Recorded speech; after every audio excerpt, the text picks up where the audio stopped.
Cuando recibí el mensaje de mi hijo esa mañana, lo leí 3 veces para convencerme de que realmente decía lo que decía. Sé que compraste la casa, pero no vengas en Navidad. Ese punto suspensivo al final lo sentí como un golpe en el pecho. No sabía si significaba duda, reproche, distancia o simplemente frialdad. Solo sé que me quedé de pie en medio de la cocina, con el teléfono temblando entre mis dedos, mientras el aroma del café recién hecho perdía sentido. La casa. Aquella casa que yo había comprado con tanto esfuerzo, pensando en él, en mis nietos, en un futuro en el que la familia volviera a sentirse unida. Habían sido años difíciles, años en los que cada quien había seguido su camino sin mirar al costado, y yo creía que una casa podría ser un punto de encuentro, un símbolo, un nuevo comienzo. Pero su mensaje sonaba a todo menos a un comienzo.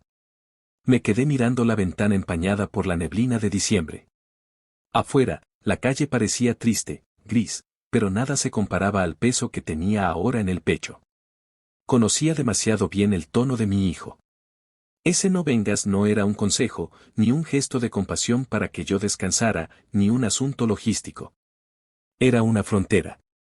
Una puerta cerrada desde adentro. Y yo, otra vez, me quedaba afuera. Ese pensamiento me arrastró de golpe a los años en que él era pequeño, cuando corría hacia mí en la cocina, cuando se colgaba de mi brazo para que no saliera a trabajar, cuando lloraba si yo llegaba tarde. Había sido un niño tan tierno, tan unido a mí, que jamás imaginé que la vida, los silencios, las decisiones mal explicadas, terminarían construyendo un muro entre nosotros. Me senté en la mesa, dejé el teléfono a un lado y respiré hondo. Intenté entender. ¿Qué lo había llevado a escribirme algo así? ¿Acaso la compra de la casa había despertado incomodidades que yo no vi? ¿O simplemente había algo más profundo, más silencioso, que yo no había querido aceptar? Tomé el teléfono de nuevo y pensé en responder. Pero mis dedos se detuvieron. Cualquier mensaje que escribiera sonaría desesperado, herido o moralista. Y yo no quería eso. A pesar del dolor, aún quería acercarme a él de una forma que no lo empujara más lejos. Así que simplemente apagué el móvil y me quedé quieta, escuchando el silencio de mi apartamento, tan vacío como mis pensamientos. Durante todo el día, recorrí la casa casi sin darme cuenta. Abría cajones, acomodaba cosas, limpiaba superficies ya limpias. Era mi forma involuntaria de huir del mensaje que me había dejado paralizada. Pero cada rincón parecía tener un eco de él, su risa cuando era niño, las navidades en que encendíamos luces juntos, las veces en que me decía mamá, tú siempre haces las cosas difíciles más fáciles. Cuando crecieron los problemas, la separación con su padre, los trabajos dobles que tuve que aceptar, las noches en que llegaba agotada y él ya dormía en el sillón esperándome, él empezó a encerrarse. Yo también. Ambos guardamos palabras que necesitaban ser dichas, pero que nunca salieron. Y cuando él se fue de casa para vivir con su esposa, pensé que aún teníamos tiempo para recomponer lo que la vida había tensionado. Pero los años se fueron como se va el agua entre los dedos, sin avisar, sin ruido, sin posibilidad de recuperarla. La tarde llegó y yo seguía sin saber qué hacer con la frase que mi hijo me había enviado. A veces, cuando el dolor se mezclaba con el orgullo, uno no sabe si gritar, callar o simplemente llorar. Yo elegí lo tercero. Lloré en silencio, sentada en el borde de la cama, con las manos cubriéndome el rostro. Me dolía pensar que mi propio hijo me veía como un estorbo, como alguien cuya presencia molestaba en Navidad, la fecha que solía unirlo todo. Pero entonces, algo dentro de mí, una mezcla de dignidad y amor, me obligó a levantarme. No podía quedarme hundida en la tristeza sin intentar entender. Quizá él no estaba bien, quizá estaba pasando por un mal momento, quizá algo había ocurrido con su esposa o con los niños. No quería ponerme en el centro de la historia cuando tal vez él solo estaba pidiendo espacio. Sin embargo, cuando finalmente encendí el teléfono por la noche, descubrí que él no había escrito nada más. Ni una explicación, ni un emoji, ni un luego hablamos. Nada. El silencio era absoluto. Me duché, preparé un té y me senté frente a la ventana. La ciudad estaba llena de luces navideñas. Las familias salían cargadas de regalos, los niños reían al ver a los vendedores ambulantes y la gente se apresuraba en las calles. Para todos parecía haber una especie de magia, menos para mí. Yo observaba las luces desde afuera, como si pertenecieran a otro mundo. Fue entonces cuando decidí llamar a mi hermana. No habíamos hablado mucho últimamente, pero ella siempre tenía una forma particular de ver las cosas. Contestó al segundo timbre, como si hubiera estado esperando una llamada justo en ese momento. ¿Qué pasa?, preguntó, percibiendo mi voz antes incluso de que hablara. Es mi hijo, le dije. Me pidió que no vaya en Navidad. Hubo un silencio corto y luego un suspiro que me hizo sentir menos sola. Algo está pasando ahí, dijo ella. No es normal que te diga eso así. Pero tampoco es normal que tú hayas comprado esa casa sin decirle nada antes. Esa frase me golpeó. Yo había comprado la casa con la mejor intención, pero nunca lo hablé con él. Quizá fue un error. Quizá él sintió que me estaba metiendo demasiado en su vida, que estaba intentando reemplazar algo o imponer algo que él no quería. Pensé que sería un regalo, un gesto de amor, pero ahora me daba cuenta de que para él podría haber sido una invasión. No quería molestarlo, solo quería hacer algo bueno, respondí. El problema es que tú piensas que hacer algo bueno siempre es suficiente, me dijo mi hermana, con esa sinceridad que siempre hería, pero que al final resultaba necesaria. Y a veces lo bueno, cuando no se conversa, se siente como un peso. Colgué la llamada con más preguntas que respuestas. Mi hermana tenía razón, nunca hablé con mi hijo sobre la casa. Nunca le pregunté si quería que estuviéramos más cerca, si deseaba tener un lugar común, si era algo que él estaba dispuesto a recibir.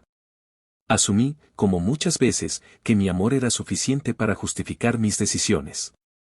La noche avanzó y yo apenas dormí. Cada vez que cerraba los ojos veía su mensaje, tan frío y tan directo. No vengas en Navidad. Como si yo fuera alguien ajeno, alguien que no pertenecía a la mesa familiar.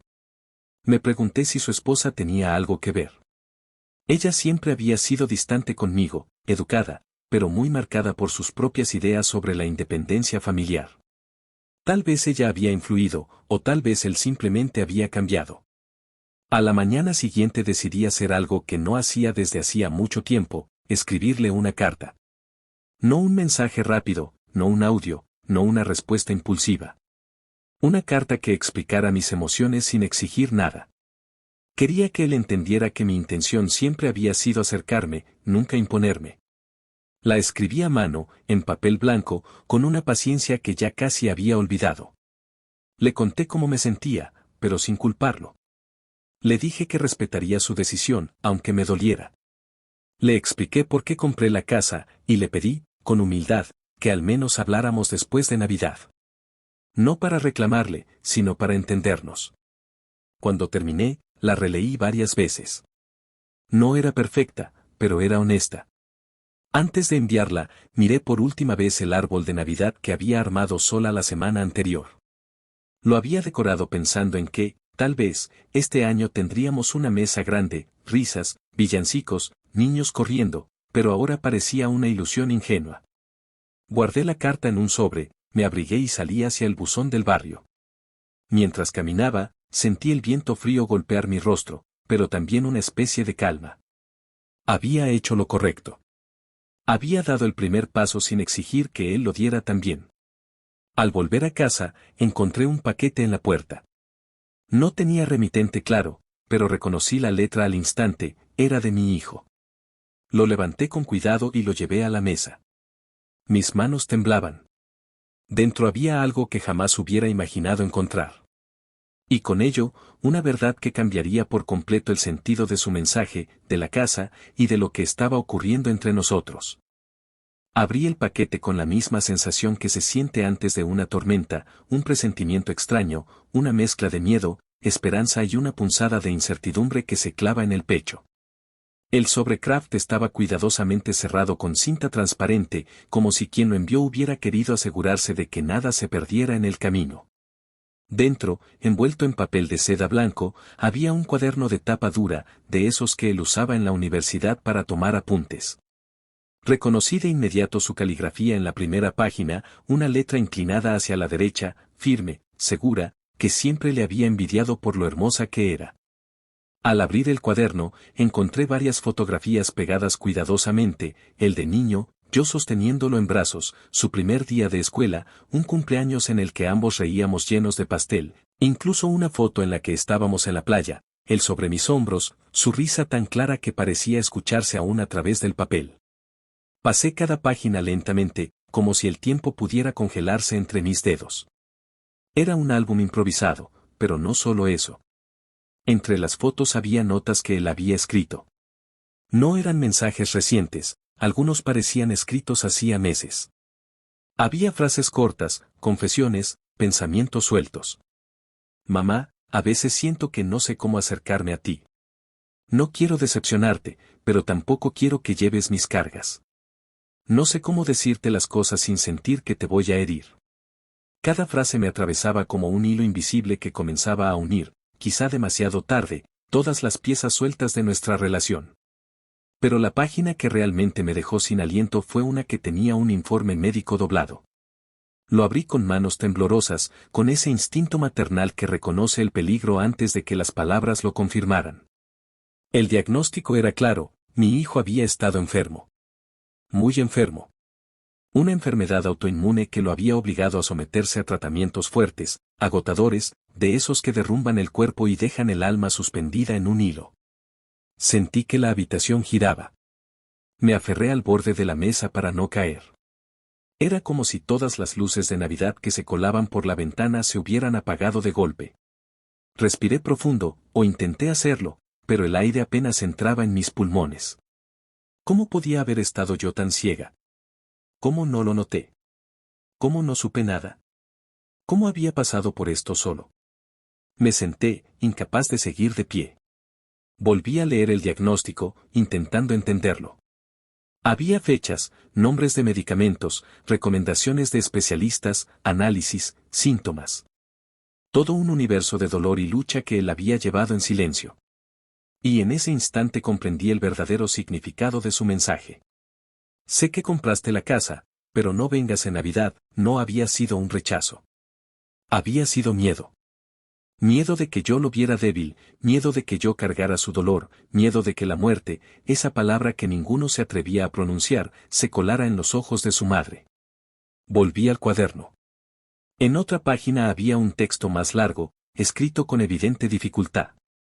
Algunas palabras tenían trazos irregulares, como si hubiera estado cansado o con las manos temblorosas. Decía así: Mamá, sé que siempre intentas ayudar, incluso cuando no te lo pedimos. Sé que crees que puedes salvarnos de todo. Pero esta vez no quiero que cargues con algo que no puedes controlar. No quiero que pases las fiestas preocupada por mí, ni que me veas en los peores días del tratamiento. Estoy luchando, pero estoy cansado. No quiero que me recuerdes así. No quiero que compres casas, regalos, ni nada para intentar tapar los silencios. Quiero que hablemos. Quiero volver a ti, pero no desde la lástima, sino desde el amor. Déjame pasar esta Navidad así. Prometo que después podremos hablar. Prometo que cuando me sienta más fuerte iremos juntos a ver esa casa que compraste. Solo dame tiempo. Las lágrimas comenzaron a caer sin que pudiera detenerlas. No era la tristeza lo que me derrotaba, era la culpa. Una culpa que venía desde lejos, desde años atrás, desde las veces que no pude estar, desde los silencios que ignoré. Pero también había en su mensaje algo que me devolvía esperanza, quería hablar. Quería volver. No me estaba expulsando de su vida, solo estaba pidiendo un respiro. Cerré el cuaderno y lo abracé contra mi pecho. Hubiera querido correr hacia su casa en ese mismo instante, tocar su puerta, abrazarlo fuerte y decirle que no estaba solo, que nunca lo estaría. Pero algo dentro de mí, quizá la voz de él mismo, me dijo que no era el momento. Él había pedido tiempo, y por primera vez en muchos años, entendí que respetar su tiempo era la forma más grande de amarlo. Pasé todo el día con el cuaderno en la mesa, leyéndolo una y otra vez. Había páginas donde él recordaba cosas que yo había olvidado. Como la vez que llovía y nos quedamos horas mirando cómo caían las gotas por la ventana. O la noche en que se asustó por una tormenta y yo lo abracé hasta que se quedó dormido. O cuando le enseñé a andar en bicicleta y él se cayó, y yo, en lugar de consolarlo, lo animé a volver a intentarlo, y él lo hizo, y esa fue la primera vez que me dijo que yo era su heroína. Esas palabras, escritas en tinta azul, me desgarraron y me sanaron al mismo tiempo. Al día siguiente desperté con una claridad que no había sentido en años. Sabía lo que tenía que hacer. No iba a invadir su espacio, pero tampoco iba a quedarme quieta. Él no quería que lo viera en Navidad, pero tampoco había dicho que no quería ningún gesto. Preparé una cesta con cosas que podrían ayudarlo durante el tratamiento, infusiones naturales, cremas hidratantes para la piel reseca, una manta suave, medias térmicas, un pequeño frasco de miel pura que él siempre amó, y una carta corta donde no hablaba de dolor ni de reproches, solo de amor. La carta decía, no voy a ir en Navidad, como me pediste. Pero voy a estar. Siempre. Cuando tú quieras, cuando tú puedas. Tómate tu tiempo. Yo estoy aquí. Salí de casa al mediodía y caminé hacia su barrio. No quería verlo sin el querer verme, así que dejé la cesta en la puerta, muy suavemente, como quien deja un secreto. Me quedé unos minutos mirando su puerta, recordando todas las veces que lo acompañé al colegio, las veces que lo vi crecer sin darme cuenta, las veces que pensé que habría tiempo para todo. Pero ya no era una madre que empuja la puerta, era una madre que espera, que respeta, que ama desde la distancia cuando así es necesario. Me di la vuelta y comencé a caminar de regreso, sintiendo el aire frío contra mis mejillas. La ciudad estaba llena de luces y ruido, pero en mi pecho había un silencio distinto, un silencio que dolía, pero que también traía paz. Había hecho lo correcto. Esta vez sí. Esa noche me acosté temprano, aunque no pude dormir. La casa estaba quieta, demasiado quieta. Pensé en llamarlo, en enviarle un mensaje, en romper ese hilo frágil que él había puesto entre nosotros. Pero me contuve. Me repetí como un mantra que lo estaba haciendo por él, por su salud, por su espacio, por su lucha. A la mañana siguiente, mientras desayunaba, escuché el sonido de un mensaje en mi teléfono. Mi corazón se aceleró como si fuera a salirse del pecho. Tomé el móvil con manos temblorosas. Era él.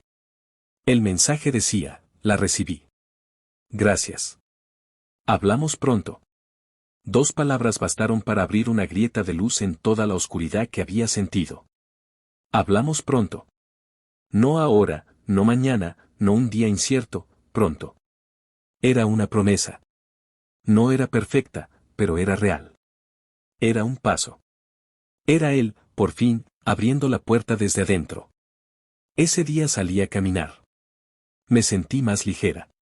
No porque todo estuviera resuelto, sino porque por primera vez en mucho tiempo entendí que el amor no siempre es presencia física, ni conversaciones extensas, ni demostraciones grandes. A veces el amor es silencio respetuoso. A veces es esperar sin exigir. A veces es aceptar que las personas que amamos tienen batallas que no podemos librar por ellas, pero sí podemos acompañarlas desde lejos. Cuando volví a casa por la tarde, vi que mi teléfono parpadeaba con una notificación. Otra vez era él. Esta vez un mensaje más largo. Mamá, no te dije todo porque me daba miedo que te preocuparas. Pero ver la cesta, ver tu carta, me hizo sentir acompañado. No esperaba nada y aún así me diste justo lo que necesitaba. No sé si pueda verte pronto, pero quiero que sepas que te quiero. Te extraño. Y cuando pase esta etapa, cuando recupere fuerzas, quiero que vayamos juntos a ver esa casa. Tal vez no fue un error. Tal vez fue tu forma de decir que quieres que tengamos un lugar donde volver. Me quedé sentada, inmóvil, con los ojos brillando. Cada palabra era un abrazo. Tal vez suave, tal vez tímido, pero un abrazo al fin. Comprendí que la vida no siempre da segundas oportunidades, pero cuando lo hace, uno debe tomarlas con el corazón abierto.